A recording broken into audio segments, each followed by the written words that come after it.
The presidents in America are not elected, they are chosen beforehand. That's a bold statement. That's a bold statement. It says Ronald Reagan was written up in the Webster's Dictionary as the next president of the United States even before the elections were held.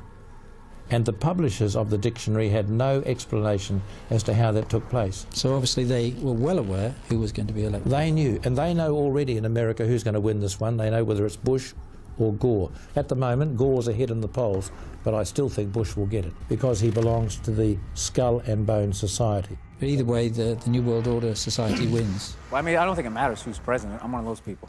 I don't think it does. You don't I don't think it matters. It doesn't. Doesn't matter at all. Dude, Hillary Clinton goes to those Bilderberg meetings. That's like the Illuminati stuff, right? She probably hooked up with some guy wearing like a goat's head, and then she goes out on TV and she's talking to people who drive snowplows, like she can relate to them. We project that Mr. Gore is the winner in Delaware. This state has voted with the winner in Excuse me 1 second. I'm so sorry to interrupt you. Mike, you know I wouldn't do this if it weren't big. Florida goes for Al Gore. It was election night 2000, and everything seemed to be going as planned. In New York, Al Gore is our projected winner. The Garden State is green for Gore. Then something called the Fox News Channel called the election in favor of the other guy. Gotta interrupt you. Fox News now projects George W. Bush the winner in Florida, and thus it appears the winner of the presidency of the United States. Now, what most people don't know is that the man who was in charge of the decision desk at Fox that night, the man who called it for Bush, was none other than Bush's first cousin, John Ellis. You know something? We are going to win Florida. Mark my words. You can write it down. Second, make sure the chairman of your campaign is also the vote counting woman. Now, in America at the moment, we have the elections coming up. You've got Bush and Gore, and the one that I'm hedging my bets on, and I'm not really a betting man, but if I was to use the phrase, would be Bush. Bush, of course, belongs to a society that his father belonged to before him and his father before him. The name of the society is called the Skull and Bones, sometimes called the Order, sometimes called 322, and they become puppets on strings and do exactly what they're told. Do they realise they're becoming used in that role as puppets, or are they willingly going along with it? They must know. They must know. They can't be stupid. I mean, these people, I'm just waiting for one bold politician to stand up and tell the people what I'm saying. This whole election is being rigged.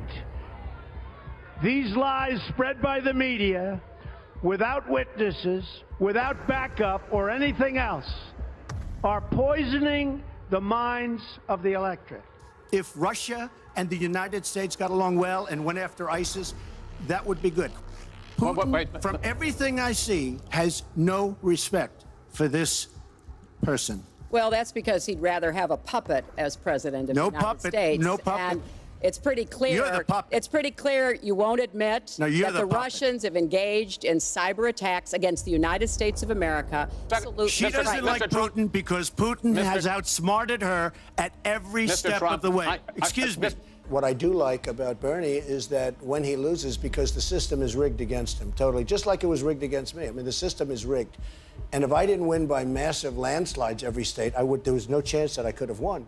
The Republican system is also, and I think I came up with the word rigged because I was going around 3-4 months ago screaming, this system's rigged.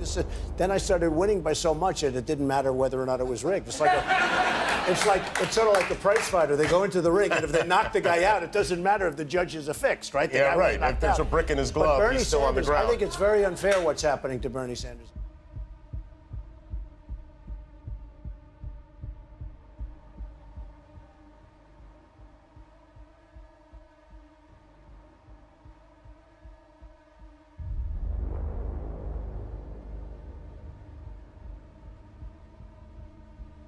You both were members of Skull and Bones, a secret society at Yale. What does that tell us? Not much, because it's a secret. Is there a secret handshake? Is there a secret code? I wish there were something secret I could manifest. 322, a secret number? There are all kinds of secrets, Tim. Tim Russert, the moderator of Meet the Press and NBC's Washington bureau chief, collapsed and died early this afternoon while at work at the NBC News Bureau in Washington. He's the one who told me 11 months before 9/11 ever happened that there was going to be an event. Never told them what the event was going to be, but there was going to be an event, and out of that event, we were going to invade Afghanistan to run pipelines from the Caspian Sea. We were going to invade Iraq, you know, to take over the oil fields, establish a base in the Middle East. It's telling me how how you're going to see soldiers looking in caves for people in Afghanistan and Pakistan and all these places, and there's going to be this war on terror, of which there's no real enemy, and the whole thing is a giant hoax. They run to the hills. They find holes to get in, and we will do whatever it takes to smoke them out and get them running, and we'll get them. And listen, this is a great nation. Go ahead, sorry. Are you satisfied that Osama bin Laden is the kingpin of this operation? There is no question he is what we would call a prime suspect. Took him 5 days. He went back. It was a mistake. It wasn't a mistake. Took him 5 days before his people told him what to say. The war in Iraq, we spent $2 trillion, thousands of lives. We don't even have it. We should have never been in Iraq. We have destabilized the Middle East. But so you still think he should be impeached? I think it's my turn, isn't it? You do whatever you want. You call it whatever you want. I want to tell you, they lied. Okay. They said there were weapons of mass destruction. There were none, and they knew there were none. There were no weapons of mass destruction. All right. My brother was building a security apparatus to keep us safe, and I'm proud of what he did. And he's had the gall to go after my mother. The World Trade Center came down. He's had the gall to go after my mother. Remember that. Hold on. Let me finish this. He's had the gall to go after my mother. That's not keeping Look, I us won safe. the lottery when I was born 63 years ago and looked up and I saw my mom. My mom is the strongest woman I know. She should this be is running. not about my family or his family. Okay.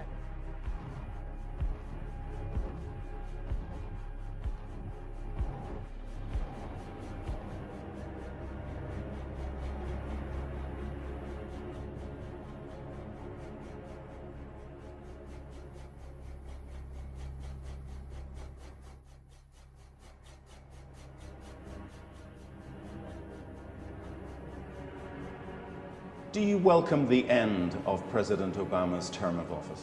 It means nothing for us, because if you change administration but you change politics, it means nothing. So it's about the politics. And in Syria, we never bet on any president coming or any president going. We never bet, because what they say in their campaign is different from what they practice after they became elected. You've talked about presidents being the same, never changing their policy, but there will be a new president in the United States next year. Yeah.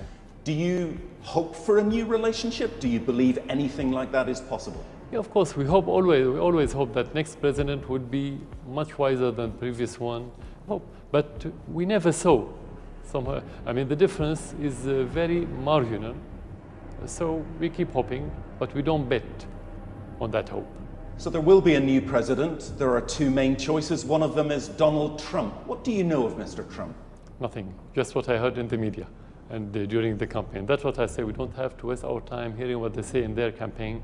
They're going to change after they become elected, and this is where we have to start evaluating the president after the campaign, not during the campaign.